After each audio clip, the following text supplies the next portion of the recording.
welcome to Cheapskate. I'm Cameron and today we will be making this little fret hammer. It features a heavy hardwood handle with a pine hammerhead. The idea being that this pine being quite soft wood, it won't damage the frets. You don't have to use it for just frets though. Little hammers like this you can use for all sorts of things. Whatever you would use a plastic headed hammer for, that sort of thing. This will over time become damaged because it is a bit softer, and so I've made it so that it can unscrew and then you can just put another one on. I made two at the same time and just screws on like that. Alright, so I have put a line here which is 25 millimeters, which is about an inch in, and I drew a straight line and it's about 30 millimeters down here. So it's just because this particular beam is quite twisted, so you can't really do straight lines and expect them to be straight all the way. I've drawn a line on the top as well, so I'm going to cut straight down all the way with my handsaw, which is going to take a while. This wood is very hard, and then just cut it across there. So cut this section out and then we'll cut it down a bit smaller to make a handle. Might make a couple of handles.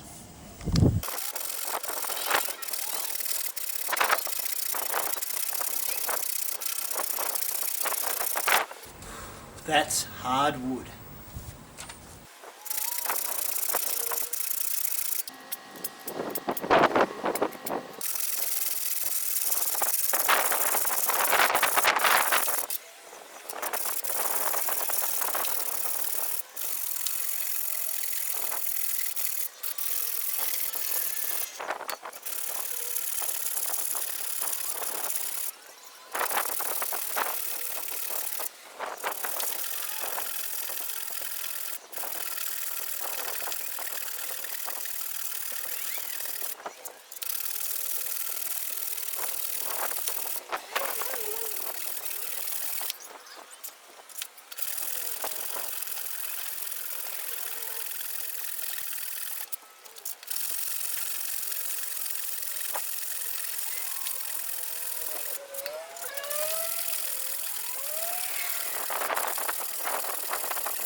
Okay, so I showed you just before, I think on the camera you would have seen these big nail holes. You can see where it's gone in there. I can't see where that one's gone in. So there's a tiny hole there, but I don't think that's big enough for that sort of a nail.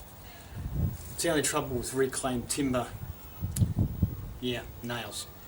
That's one of the reasons why I cut it with a handsaw instead of my table saw, because I was worried about wrecking the blade. But these nails are so old and rusty. I think this timber was about 80 years old. The building was pulled out. Timber's probably about 100 years old. So they're all rusted, so it probably wouldn't matter anyway. This side is the better side, except for the nails. So I'm sort of forced to use this side. I've drawn a line here at 30 mils, which is a bit over an inch. I can't use this side because even on this side it's even closer to this edge. It's about 25 mils out, the centre of that there, which is about an inch. So I'm going to use this side. The problem is there's a crack here. This timber is very dry, very hard and quite brittle. So I've got a crack line. You can see that the piece there. Alright, that's going to break off. That goes through here, and I'll draw it with pencil. So the crack line is there,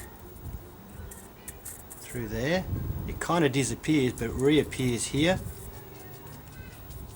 around about there.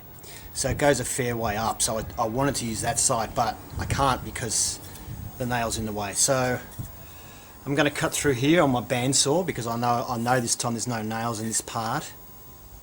The bandsaw struggles with this wood actually. It'll probably burn it a bit. But I'm not going to cut it again by hand. That was murder.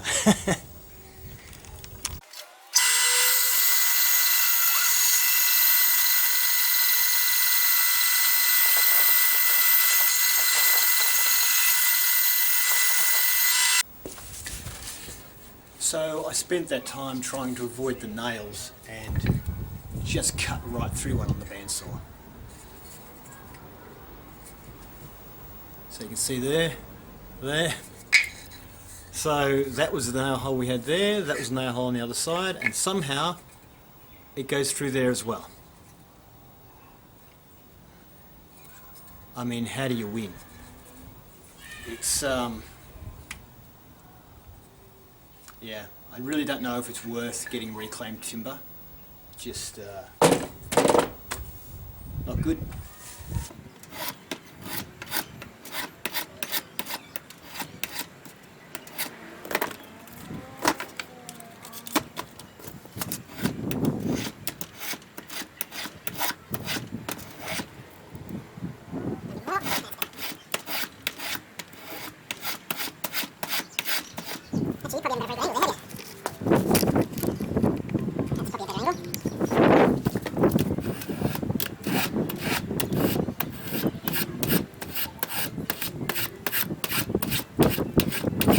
What I might try and do is leave it a bit thicker at the base so it kind of curves out a little bit. So, better watch out for that nail there.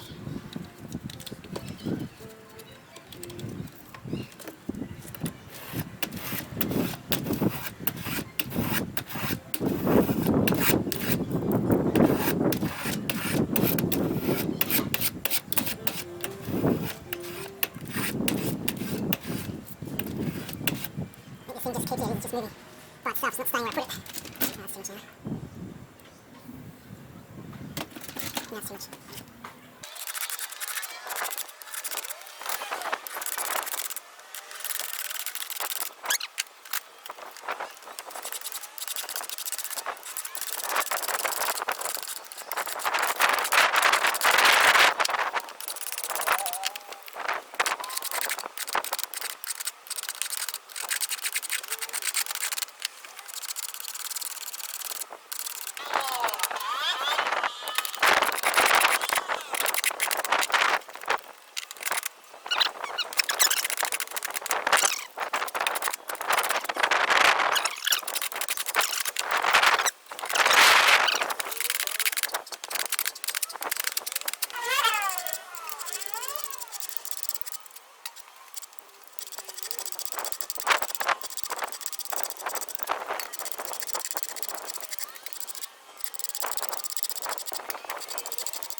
Still.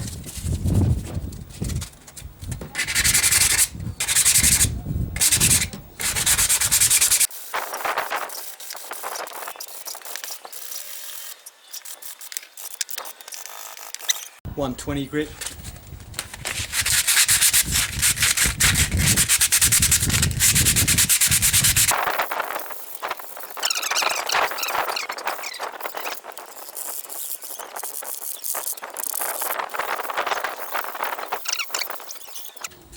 Starting to smooth out now. Not too bad.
This is about, I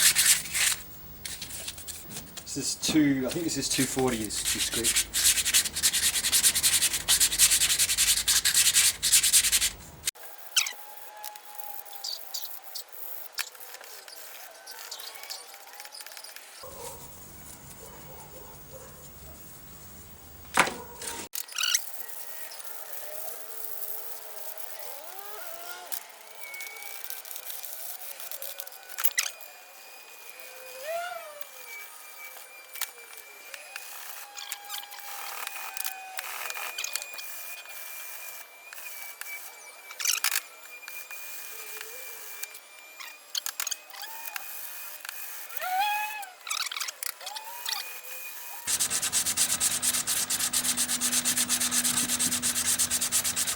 It just occurred to me, I can't remember what this timber is, and I don't know if it's poisonous or not. I really should be wearing a dust mask, so I'm actually going to go and get one.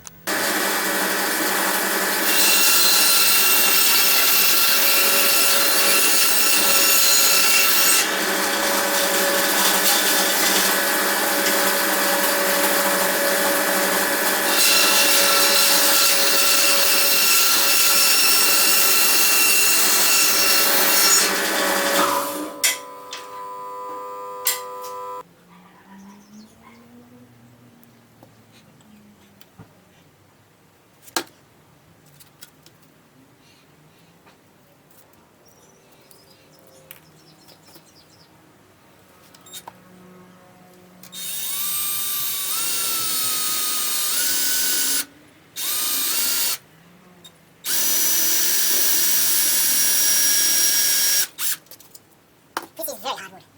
Wow.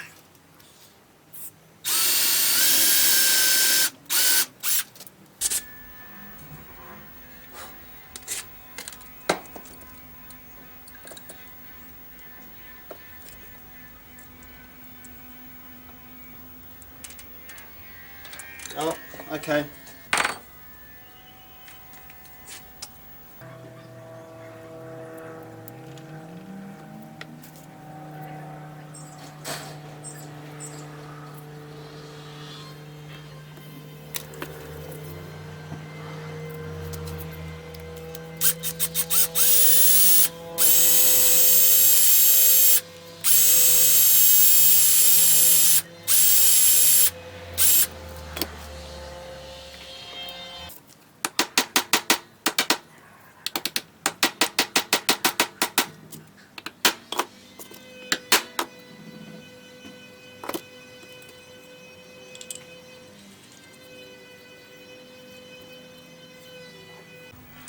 Now I actually would prefer to use araldite, but I want to use this probably maybe this afternoon if I get time, or tomorrow. I just don't want to wait so long for that glue to dry, even though it would be better with something like araldite in there. This will just go through the gaps. So it'll go along the sides and the bottom. I just don't want to get it on the threads. Hi, I can't even see the camera because the sun is right in my eyes. Right now I'm just going to apply this linseed oil. I'm hoping that it'll bring out this timber, because this timber is actually quite boring. There's not a lot of figuring. It looks nice on the ends where you can see that the grain running through that way, but there's not really much figuring to it or anything like that. So I'm hoping that a little bit of linseed will make it look nice or bring something out in the timber. We'll see. Other than that, it's just to protect the handle from, you know, dirt, weather. And these are the interchangeable heads, so I've got a spare one in case one gets wrecked, and then just make a new one whenever I need one. Whoops, a daisy. That's too much. Oh wow! That has actually instantly brought something out in this timber. Wow. Okay. That does look nice. There you go.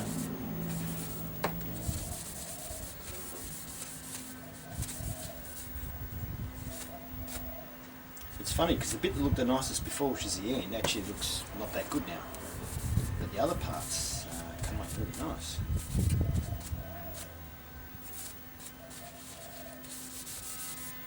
One thing I have noticed though, that some other timbers that I've used linseed oil on, like my fretboard, which is also a hardwood, the footboard just soaked this stuff up and it was basically dry as soon as I put it on. On this timber, it's staying on the outside quite a bit. It doesn't seem to want to penetrate it that much. So it looks better now than it'll look when it dries, but just to give you a bit of an idea, I don't know how well you can see it. I don't know what the sun's going to reflect on the lens of the camera, so I've got just multiple angles, I guess.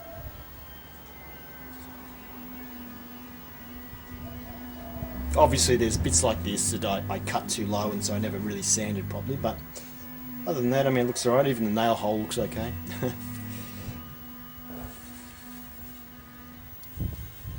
Cheap pine. So I made these out of softwood because I don't want to damage the frets. That's the whole point of this hammer actually, is so I have something that will not damage my frets when I tap them in, and it'll have a little bit of give in it. So that's why we use softwood. I don't really need to coat these at all.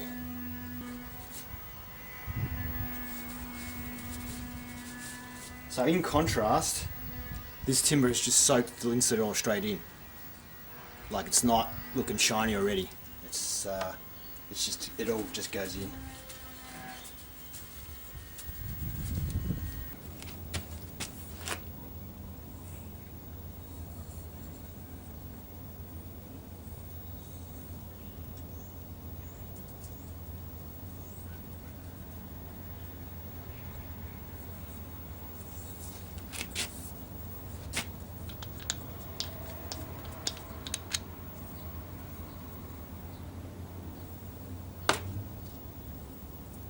This is a spare one.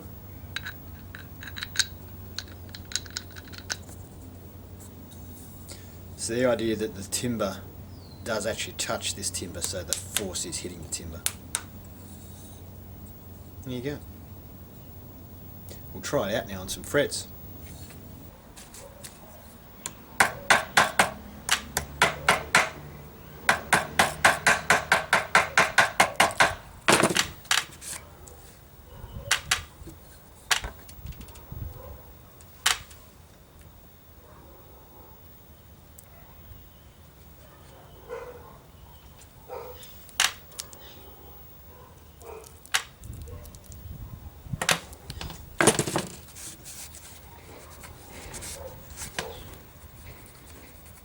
So the fret hammer has performed really well. It's done a really good job. As you can see, I think you can see, the end does have dints in it from hitting the fret wire. So that's great. We're getting dints in this, which hopefully means I'm not getting dints in the fret wire. At least that's the concept. So it's done well. It's done well. Thank you for tuning into Cheapskate and watching me make this little fret hammer. If you liked it and you might be making yourself a fret hammer, grab your fret hammer and smash the like button with it. And maybe subscribe while you're there too. Thank you, and I'll see you next time.